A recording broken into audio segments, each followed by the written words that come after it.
Good afternoon again.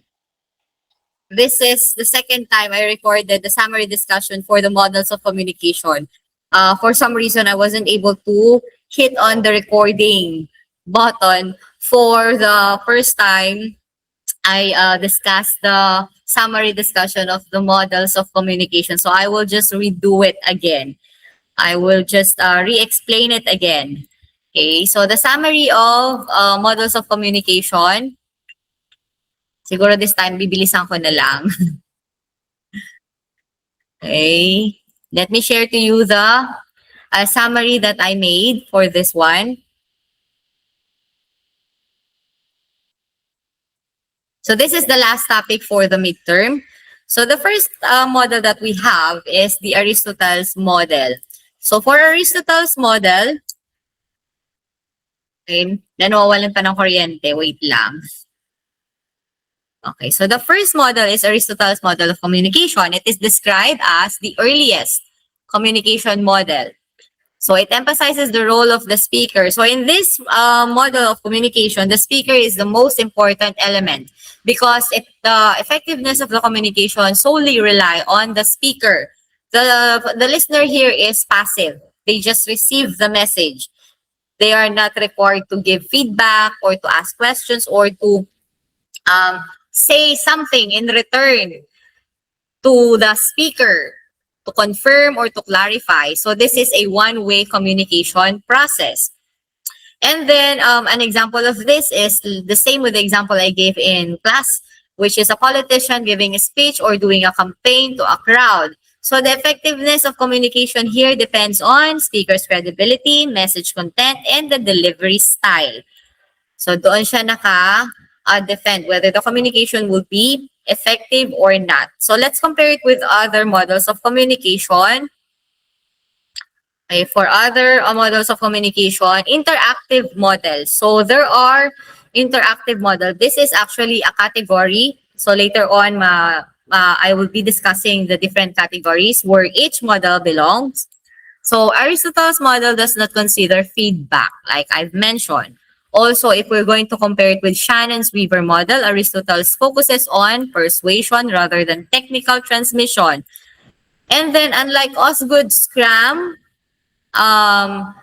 Aristotle's communication remains strictly linear. Kasi yung kay Scrum daw, it is a cyclical communication. So, yung kay Scrum, cyclical ang communication. Okay, kay Aristotle, it is strictly linear. The next model is for Harold Laswell. So correction for the spelling. In the video lesson I sent you, Harold ang nakalagay doon. So the correct one is Harold Laswell. So Harold Laswell, he simply changed the name of the elements, like the sender, the encoder, to says who. So ano ba yung other term dyan? For other models of communication, sender, encoder. Yan. And then for the channel, means medium, tool. To whom? We have the receiver. Same lang naman siya. Decoder. Iba lang yung topic. And the effect or the feedback. Result. Yan. So these are the other terms. Result. Or the effect. So for Laswell, it emphasizes the effect of communication, which is primarily used in media analysis. So kindly take note of this important detail. So example is broadcasting. So the news being delivered to the public, what we're looking for is how the information or how the news influences the audience. Natakot ba? Nabahala ba dahil dun sa balita? So yun yung importante sa model ni Laswell. The impact of the message to the audience. So let's compare it with other models. For other models, we have first one, unlike Aristotle's model, Laswell's model explicitly include effect of communication. These are the key terms. And then For Harold Laswell's model, it is more linear, more one-way than Shannon Weaver because it does not emphasize feedback. And then the transactional models or the transactional category. There are different models under transactional categories. Later on, you will see it in the table. So, Harold Laswell's model focuses on mass communication rather than interpersonal interaction, yung one-by-one or one-on-one two-way process of communication. Mass communication siya. So that's one. And then the third is the Osgood Scrum model communication. So this model presents communication as a circular process. Both sender and receiver encode, decode, and send the message or interprets the message. So both the sender, receiver, encode, decode, and interpret the messages. So it highlights that a communication is an ongoing exchange. Kaya nga siya cyclical. If you will notice in the table presented in the video lesson, paikot siya. It's a continuous cycle kasi. So pag na-receive ni pagka pinadala ni sender yung message kay receiver, si receiver i-decode yung message. Tapos magko-construct ulit siya ng another message to confirm or to clarify something back to the sender. So i-decode niya muna yung message and then mag-encode siya ulit and then isa-send back niya kay sender. Kaya yung model doon ay paikot. Yan, cyclical. An example, a conversation between friends. O in class may nagtanong, kailan nga daw matatapos yung cycle? So example, kailan matatapos? Kapag ka nagchichismisan kayo, for example, matatapos ang usapan nyo kapag wala na kayo mapagchismisan. Kapag natanong nyo na lahat ng tanong at nasagot na lahat ng tanong. So that ends the conversation. But unless the message is not yet clear or not yet complete, then the conversation goes on. Kasi magtatanong, magsasalita si sender, magtatanong si receiver, and back and forth. So they take turns, speaking and responding, ensuring the completion and understanding of the message. So let's have the comparison. Unlike Aristotle's model, this model, which model? Osgood and Scrum model include feedback. So there is now the feedback. And then compared to Shannon Weaver, it does not emphasize noise in the communication, but focuses on interpretation of the message. Yun yung mahalaga. Understanding and completion of the message for this model. And then for the next one, so it is more dynamic than SMCR model as it emphasizes the exchange of meaning. So yung kay Osgood, it emphasizes the exchange of meaning. Then the fourth one, helical model. This one is not included in the video of the models of communication. So kindly take note of this one. So helical model is developed by Frank Dance. It was Frank Dance who developed this model. And this model views communication as evolving. These are the key terms: evolving, non-repetitive process, developmental. So key term, developmental, and growing. Okay. So these are the key terms. Where messages build upon prior experiences. Okay. For example, a child learning to speak. So when the child's still like 3-4 years old, sometimes we cannot understand what they are saying. Only the parents can understand or only the guardians can understand what they are saying. Kasi bulol, malabo, hindi kumpleto. So kung ibang makikinig, hindi maintindihan. But gradually, as the child grows, mas nagiging refined, clear yung language niya, yung vocabulary. Mas malinaw na yung mensahe. So this is an example for helical model. And in helical model, it is said to be based on past experiences. And it is also a spiral, continuous spiral. So, kagaya sa example natin, past experiences, kung ano yung kinalakihan or kinasanayang pagsasalita or pakikipag-communicate, pakikipag-usap, yun ang makakalakihan, makakasanayan. From start, from the foundational years to adulthood. And then cyclical, ang cyclical, ganyan siya, palaki. Kasi nga, developmental, evolution, grow. So, syempre, yung bata, hindi naman mananatiling bata. 'Di ba? Pag nag-grow yan, mag-evolve or magde-develop din yung language niyan. Next, chingata. Compare with Shannon Weaver, which represents communication in a straightforward process. Straightforward process, helical recognizes growth and evolution. Okay. Next, Roman Jacobson's model. So there are 6 elements. Ang nadagdag lang dito is the context and the code. So ano ba yung context? Context is the situation. Ano ba yung pinag-uusapan? Yung code, this refers to the linguistic term, jargon, or technical term. So ito yung nadagdag dun sa elements. Kailangan malinaw ang context and malinaw ang pinag-uusapan. For example, right now, I am explaining models of communication. So I've made mention linear. The term linear is not specific to English subject only. When you hear linear, you may think of math topic kasi merong linear technical term na ginagamit sa math. So if you do not know the context, the situation that we are discussing about an English topic, which is model of communication, and you hear the technical term linear, pwede nyo isipin na math yung pinag-uusapan. Pwede ding English. So kailangan malinaw. Another example, nurses. So in a hospital, nag-uusap yung nurse for a patient, about the patient. And yung patient is nandun din yung relative. So syempre nag-uusap yung nurse and doctors.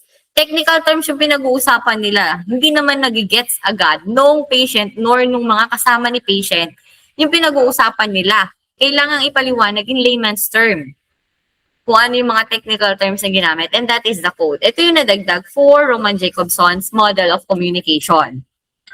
Okay? And then for comparison, if we're going to compare Aristotle and Shannon Weaver, this model focuses on the role of the language. And then it is broader, or Roman Jacobson's model is broader than Osgood's Scrum as it incorporates more element. Yung more element, that is the code and the context. Unlike SMCR, it specifically, or the Jacobson's model specifically deals with linguistic elements and function. Importante sa kanya yung structure ng word and the function of word. Ano yung example ng structure and function? He ate lunch. So when we say structure, he is pronoun. Okay? The lexical item, the lexical categories of word. The verb, the ate is the verb. So this is the structure. While the lunch is the noun. So this is the structure, sentence pattern, sentence structure. Ano yung mga lexical categories ng words used? When we say function, functional, how the pronoun he used in the sentence. So it acts as the subject. While the verb still acts as a verb, and the noun lunch, it is the direct object in the sentence. So this is the function. While this is the structure. So for Roman Jacobson's model, clarity, grammar, correct grammar is important for an effective communication. Yun yung kay Roman Jacobson. Let's proceed to Shannon and Weaver model of communication. So this is also known as the mother of all model. Bakit mother of all model siya? Because it breaks down communication into 6 elements. Ito lang yung basic kasi. Sender, encoder, channel, decoder, receiver, pero walang feedback. Missing ang feedback kay Shannon and Weaver, but meron siyang noise. Okay. An example, radio broadcast. The message is transmitted via radio waves, but may be disrupted by noise. So nakafocus siya sa mga barrier, technical barrier. If we're going to compare it with the Aristotle model, it acknowledges the potential barriers like noise or interferences, and it does not include feedback, like I've already mentioned. And if we're going to compare it with SMCR model, it focuses more on technical transmission rather than components of the message. Meaning, the effectiveness of communication in Shannon-Weaver's model depends highly on the medium, the mean, the tool, the gadget that we use to transmit the message. That's one. And then David Berlow's SMCR model. S stands for source, M stands for message, channel stands for channel, C stands for channel, receiver stands for R. R stands for receiver. Okay, focusing on how each component affects communication. Focusing how each component affect communication. Paano nakakaapekto itong mga to? Kasi may mga subpart. Diba? Sa original video. So this one is just the summary of the video. So kung pupuntahan natin yung original video that I gave you under Berlo, kung titingnan natin yung kanyang diagram. Ito, let me just change. Stop presenting and then let me share the original one. Ito. Ito yung model niya. Source, message, channel, and receiver. So under the source, there are different sub-factors that could affect the communication, that could affect the effectiveness. Like the communication skills, the attitude, the knowledge, social system, and culture. So if the source or if the sender of the message is not skilled when it comes to communication, syempre doon pa lang may problema na hindi niya na ma-deliver na maayos yung message. Baka mali-mali na yung content, mali-mali na yung grammar, mali-mali na yung diction or choice of words. So, affected ang communication. For hearing, channel, yung medium or media, let's say may problem pala sa pandinig. O kaya naman may problem sa sound system. So, hindi rin makakarating yung message. And if you will see in the diagram, linear din siya. Diba? Okay, balik tayo sa summary. Okay. Summary. Stop presenting. Let me share to you again the summary. Okay, sa Spanish yan. Okay. So, David Berlow's example, real life example tayo. Okay, we have a TV advertisement. Considering how the sender or the company send a message about the product, and the medium used is television, and then the receiver is the audience. In this case, syempre, pagka mag-advertise ka, you are going to make sure that all of these elements, the source, the message, the channel, are all in perfect or in good fit. Tama, yung mensahe, maayos yung pagkakagawa. So, bago nyo ilabas yung advertisement nyo sa TV. So, i-make sure nyo na lahat ay okay. Lahat ng elements na to ay maayos para maging effective yung communication. Kasi if one of these elements and its sub-elements is not okay, then the communication may not be effective, may not become effective. So, let's compare it with other models of communication. So, similar to Shannon-Weaver, more detailed regarding the message construction. Pareho lang daw kay Shannon, mas detalyado lang when it comes to message construction. Unlike Saussure's model, it is less concerned with meaning and more with the delivery of the message. So, kung titignan nyo, yung message yung importante. Unlike Jacobson's model, it does not include language function. It doesn't care how are you going to construct it, how are you going to construct, design, or develop the message as long as it is perfect. Walang mali, maganda, at mapaparating kung ano yung mensahe na gustong iparating. It is all good. Yung SMCR.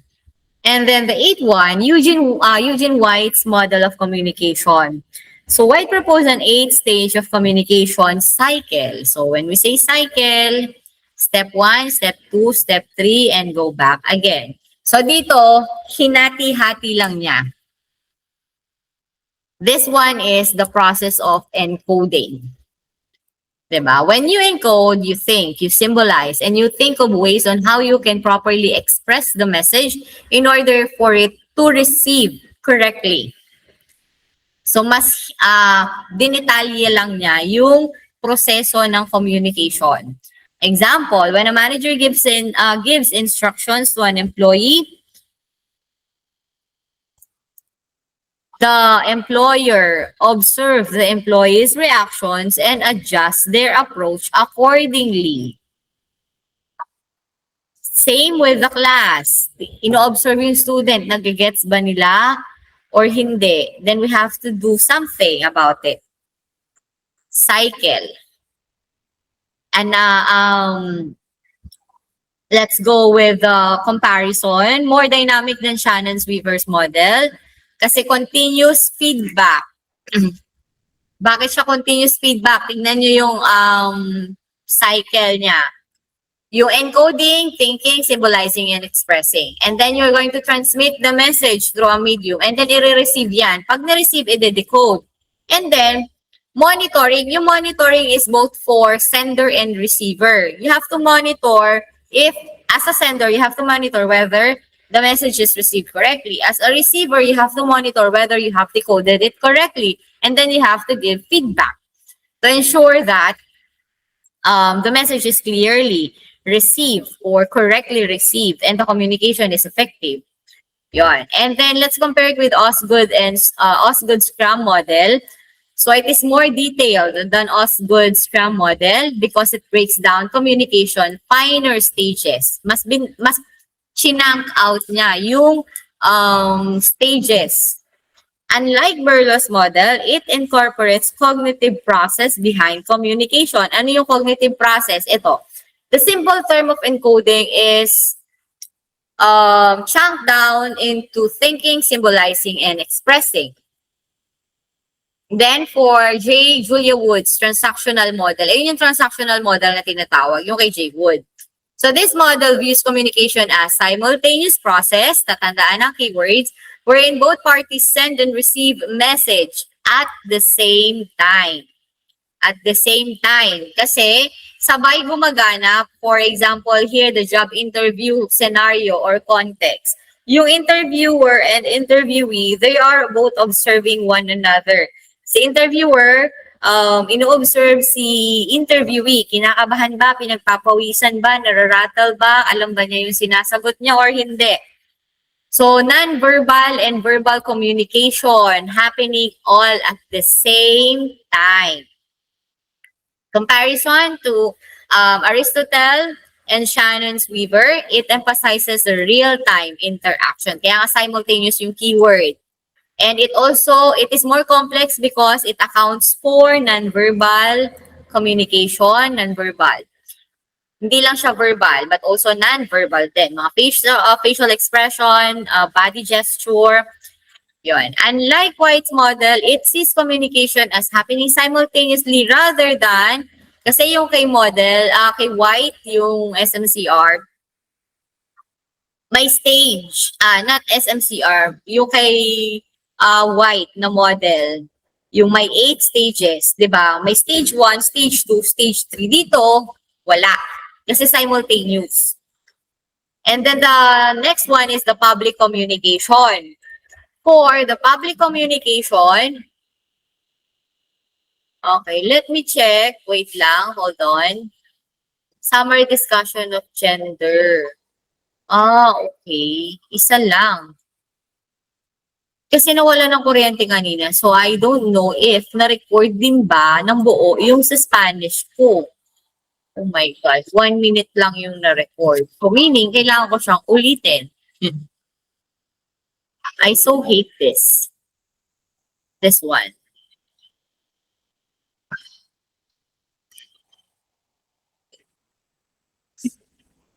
Ten minutes? 10 minutes ko lang ba diniscuss yun? Okay, let me just cut this one.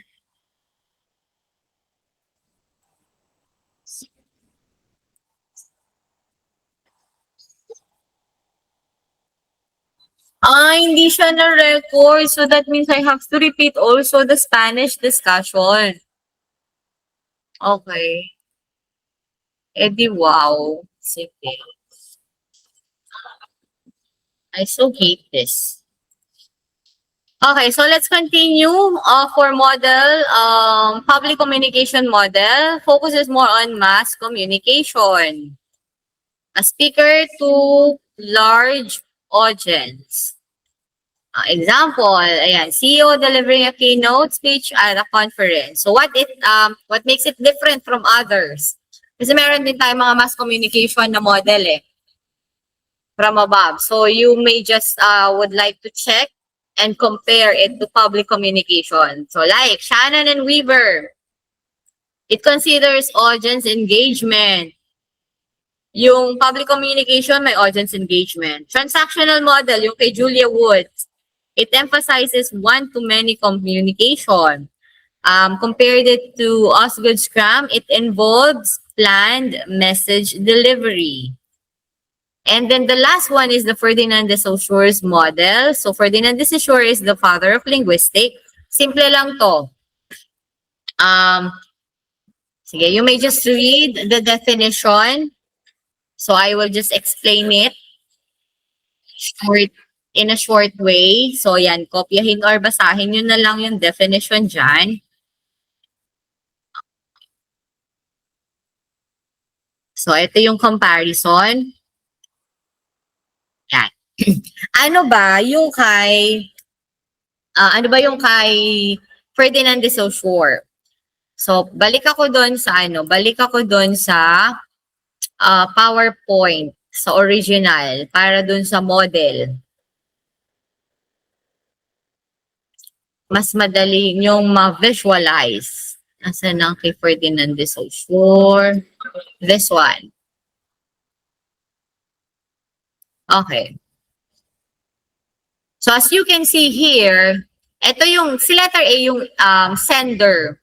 So bago mag-send ng message, di ba mag-encode tayo? So we imagine first the matter or the idea or the item. Example 3, puno. So nakikita mo yung leaves, trunk, yung parts ng puno. So na-imagine mo na siya and then your brain will also process what that thing is called. Anong tawag dun? Saan na-imagine na yon or saan na-visualize na yon? So, puno, in English, tree. How that word spell? T-R-E-E. So, nabuo na, na-process na ni brain. And then, the phonation or the physical sound, ilalabas mo na ngayon. Sasabihin mo na ngayon na tree, puno. So, marireceive naman ni B. Baliktad naman yung process. Kasi si B, una niyang narinig yung salitang puno.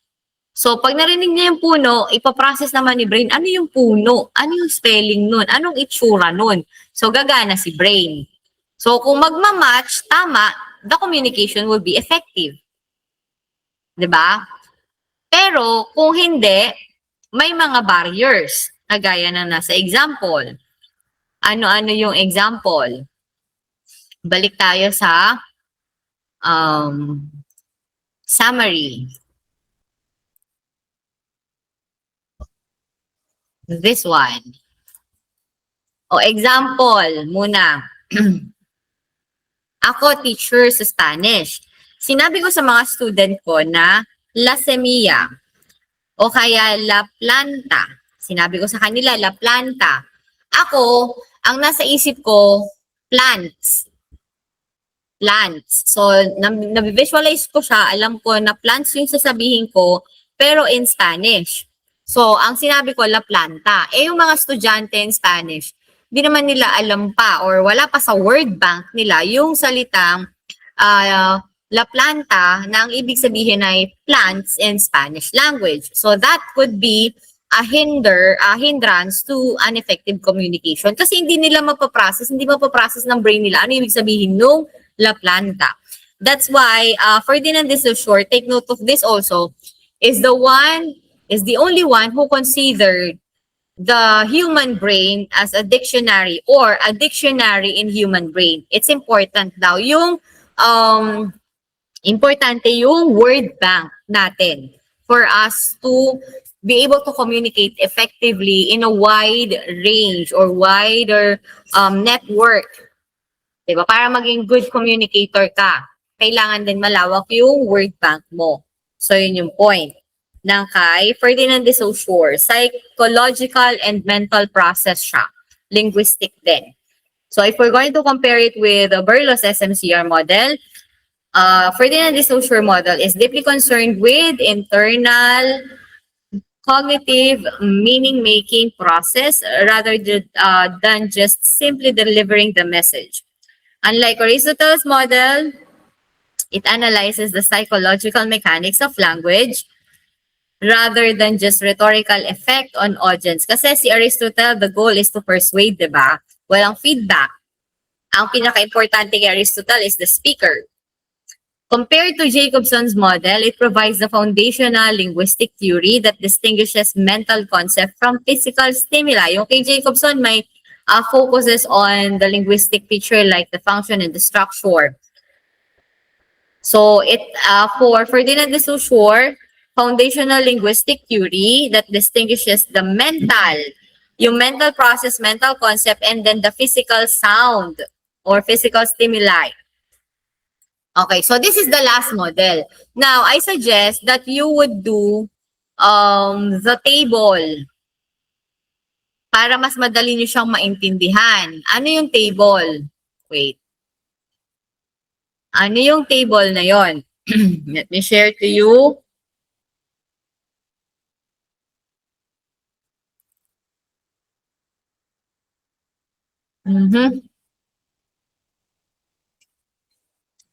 No, wait lang. Nawala yung table. Okay.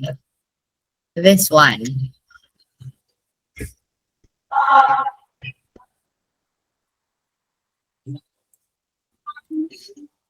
Okay, before we proceed to the table, let's have this one.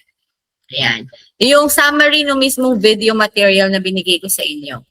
So dito, nahati siya. Ito yung na-mention kanina na linear, linear, interactive or cyclical, transactional, and the linguistic psychological. 4 categories. Halika natin. Linear. Ano yung linear? Aristotle, Laswell, Shannon. Ibig sabihin lang, straight line from sender to passive receiver. Linear yon. So, yan yung mga models under linear. So, ito yung timestamp niya dun sa video. And then the interactive. When we say interactive, the receiver is not passive. They participate in the process. Ibig sabihin, nagpapalitan yung speaker and the receiver. Two-way. And then the transactional, ito, sabay-sabay, happening all at the same time. Okay. Simultaneous ang keyword and constantly changing pag transactional. The key concept, the communication being a dynamic process for transactional. And then personal versus shared fields, individuality. So may kinalaman dito yung cultural background, tradition, para magkaintindihan yung sender and receiver. Dapat nagkakaunawaan sila. So para din siyang context, cultural context. And then general transactional model. So simultaneity and complexity. So unlike interactive model, kinumpara yung transactional sa interactive, general transactional model shows that we send and receive information all at the same time. And then the complexity, yung credibility, self-concept, yung mention kong cultural context or background, involved siya para maging effective yung communication. Dapat nagkakaintindihan. Yung kay Julia Wood's model under transactional. And then the general transactional model. And then the last category is linguistic and psychological. We have Roman Jacobson and Ferdinand de Saussure model. So ito yung table. This is the summary and this is the end of our midterm. So kayo, balikan nyo yung bawat model. Kagaya ng instruction na binigay ko, kailangan maipaliwanag nyo siya in your own words, i-define bawat isa, and then you have to compare and contrast it with one another para ma-distinguish nyo what makes it different from one another aside from this table.